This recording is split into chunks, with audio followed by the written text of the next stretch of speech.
အားလုံးပဲမင်္ဂလာပါ Web Design Basis Online Class ကနေပြန်လည်ကြိုဆိုပါရစေဒီနေ့မှာတော့ကျွန်တော် layout property layout element တွေအကြောင်းသင်လာခဲ့တာဒီနေ့ floating property အကြောင်းကိုပြောပြမှာဖြစ်ပါတယ် floating property CSS ရဲ့ float ကဘာ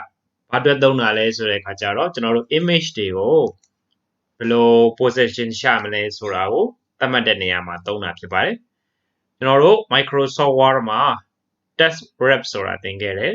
WRAP wrap ပါ test wrap ဆိုပြီးတော့ wrapping ဆိုပြီးတော့သင်ခဲ့ရတယ်ဒီပုံနဲ့စာနဲ့ကိုဒီရောပြီးတော့နေရာချတာပေါ့ top and bottom left right စသဖြင့်ရှိတယ်ဒါပေမဲ့ CSS မှာတော့ left နဲ့ right ပဲရှိတယ် top bottom မရှိဘူး default အဖြစ်တော့ none ဆိုပြီးတော့ရှိပါတယ်ဟုတ်ပါပြီကြည့်ဒါဆိုလို့ရှိရင်အဲ့ဒီ floating အကြောင်းကိုသုံးကြမယ်နော်အင်္ဂလိပ်လိုပြောမယ်ဆိုရင် the values for float property are left right and then they have no up and down okay ဟုတ်ပြီဒါဆိုလို့ရှိရင်ကျွန်တော်တို့ example အနေနဲ့တစ်ခု create လုပ်ကြည့်ကြမယ်ကျွန်တော်ဒီမှာ p-tag ကလေးကိုထည့်လိုက်မယ်နော် p-tag ကလေးကိုထည့်လိုက်မယ် p-tag ကလေးကိုထည့်ပြီးတဲ့အခါမှာကျွန်တော်ကနေပြီးတော့ p-tag ထဲမှာကျွန်တော် image ကိုထည့်ပြီး p-tag ထဲမှာကျွန်တော်ကနေပြီးတော့ဘာကိုထပ်ပြီးတော့သုံးမလဲဆိုတဲ့အခါကျတော့ image ဆိုတာကိုကျွန်တော်ဆက်ပြီးတော့သုံးမယ်နော် img ဆိုတဲ့ image tag ကိုကျွန်တော်ထည့်လိုက်မယ်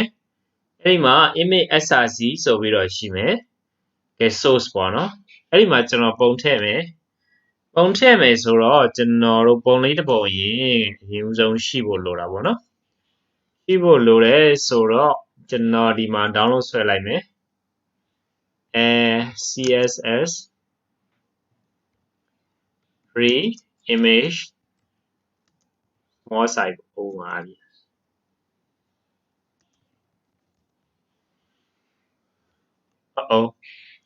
အဲ့ဒီကြာလာလဲတော့မသိဘူး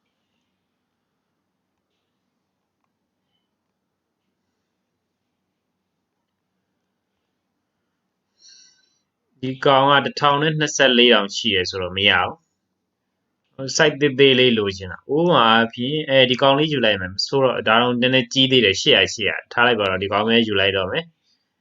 ဒီကောင်ကိုကျွန်တော်တို့ကနေပြီးတော့ယူလိုက်မယ်ကျွန်တော်အဲ့ဒီမှာ BOD boot strap bootstrap ဆိုပြီးတော့ကျွန်တော်ဆွဲလိုက်မယ် okay ရပြီအဲဆိုလို့ရှိရင်အဲ့ဒါနဲ့ပဲရောက်သွားပြီ sorry ရပြီဆိုပေမဲ့ကျွန်တော်တို့ရဲ့ project ထဲမှာထည့်ရအောင်မယ် control ရဲ့ J ရဲ့နှိပ်လိုက်မယ် control ရဲ့ J က download ကိုသွားတာဖြစ်ပါတယ်ကျွန်တော် desktop ပေါ်ကိုရောက်သွားတယ်ဟုတ်ပြီ control X နဲ့ကျွန်တော်ရဲ့ desktop ပေါ်ကsorry where's the project here web design ကိုကျွန်တော်ထည့်လိုက်မယ် okay ရပြီ bootstrap ဆိုပြီးတော့ရပြီဒါဆိုလို့ရှိရင်ဒီမှာ image sr ဒီမှာ BOD boot strap bootstrap ဆိုပြီးတော့ကျွန်တော်ရှိမယ်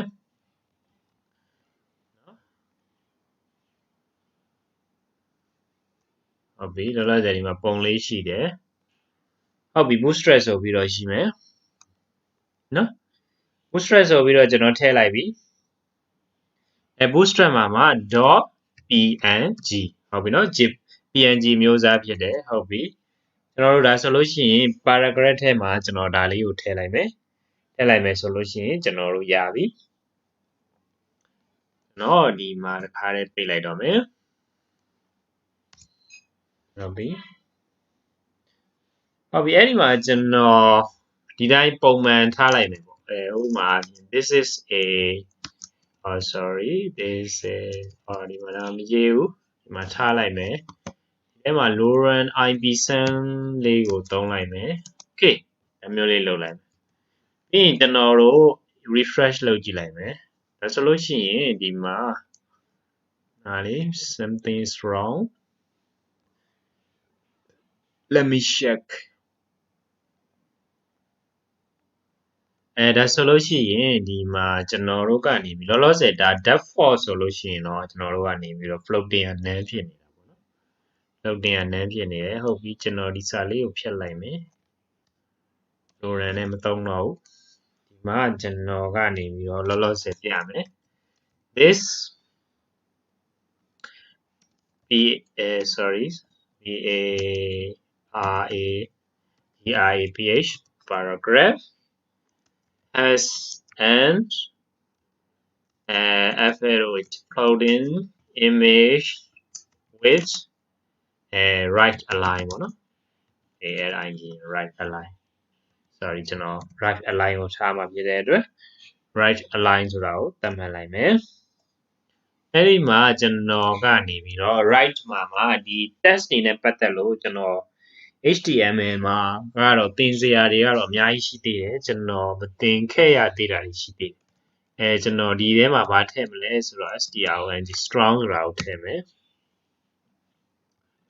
ကျွန်တော် strong ဆိုတဲ့အားလေးကိုထည့်လိုက်မယ် sorry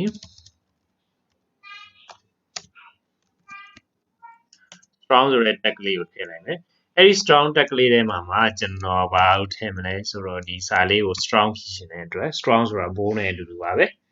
ဟုတ်ပြီနော်ဒါဆိုလို့ရှိရင်တော့ကျွန်တော်တို့ရဲ့စာလေးကပြီးသွားပြီပေါ့နော်ထပ်ပြီးထည့်ရှင်သေးတယ်ဆိုလို့ရှိရင်တော့ထည့်လို့ရတယ်ဟိုထည့်မလဲဆိုတော့ high highly high highly ဟုတ်တယ်နော်မှန်တယ်လို့ထင်တာ highly recommend highly recommend to add a margin ကျွန်တော်တို့ဒီ plugin တွေသုံးတဲ့အခါမှာ margin ကိုထည့်ပြီးတော့သုံးပေးလို့လိုပါတယ်ဒါမှသာ image ကနေပြီးတော့ဘာဖြစ်မှာလဲဆိုတဲ့အခါကျတော့ text နဲ့အရင်ကြီးမကတ်တော့မှာဖြစ်ပါတယ်နော် that's not close to image တိကျဆိုရင်ဘယ်ဆိုတဲ့ article သုံးမယ် image okay ရပြီအဲဆိုလို့ရှိရင်ပြန်ကြည့်မယ်ဒီမှာဒီလိုဆိုလို့ရှိရင်ကျွန်တော်တို့ကဒါအစာနည်းနည်းလေးပဲရေးလို့စာအများကြီးရေးလို့ရှိရင်တော့ဒီမှာအောက်မှာလာမယ်ဒီနေရာမှာဆုံးသွားရင်ဘယ်နေရာလာမလဲထုံးစံအတိုင်းဒီဘက်ကလာမယ် image ကအပေါ်ဆုံးကပေါ်နေလိမ့်မယ်စာတွေကဒီလိုတစ်ခုပြီးတစ်ခုအဲ့လိုသွားမှာကျွန်တော်တို့ကဒါ default အားဖြင့်ဆိုရင် none ဖြစ်နေတယ်ကျွန်တော်တို့အဲ့လိုမဖြစ်ရှင်ဘူးကျွန်တော်တို့ကနေပြီးတော့ဒီစာလေးသက်သက်မှဖြစ်ရှင်တယ်ကျွန်တော်စာလေးတစ်ခုဥပမာအားဖြင့်ရိုက်ပြမယ် lettering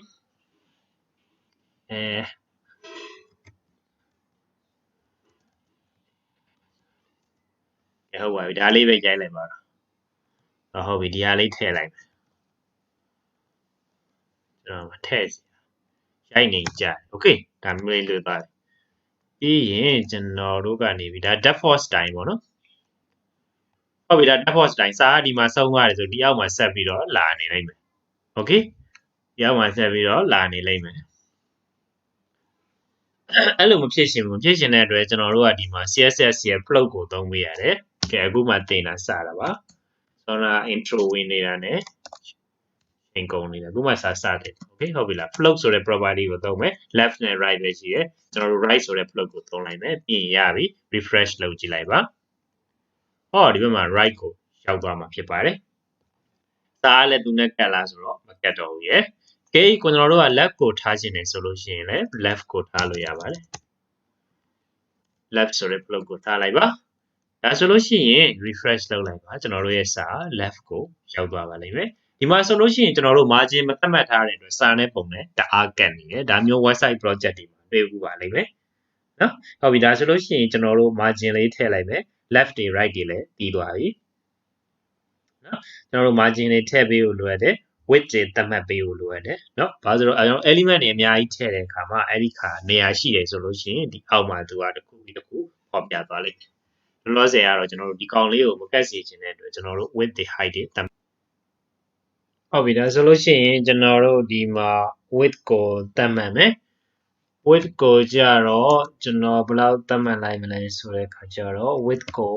20% နဲ့ပဲသုံးလိုက်မယ် width ကို 20% ထားလိုက်မယ်margin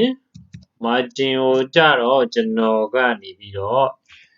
pixel နဲ့သုံးလိုက်မယ်20 pixel ဆိုပြီးတော့ဒါဆိုလို့ရှိရင်ရပြီပြောင်းလဲမှုကိုကြည့်မယ်ကျွန်တော်တို့ဒီမှာမြင်ရပါလိမ့်မယ် ဒါဆိုလို့ရှိရင်ကျွန်တော်တို့ဆောင်းထားလို့စာနဲ့ပုံနဲ့မကတ်တော့တာကိုတွေ့ရမှာဖြစ်ပါတယ်ဒါကတော့ကျွန်တော်တို့ floating property ကိုအသုံးပြုပုံဖြစ်ပါတယ် left right name ဆိုပြီးတော့ရှိပါတယ် margin သတ်မှတ်ပေးခြင်းအပြင်ကိုယ်စိတ်ကြိုက်မွမ်းမံလို့ရပါတယ်အားလုံးကျေးဇူးတင်ပါတယ်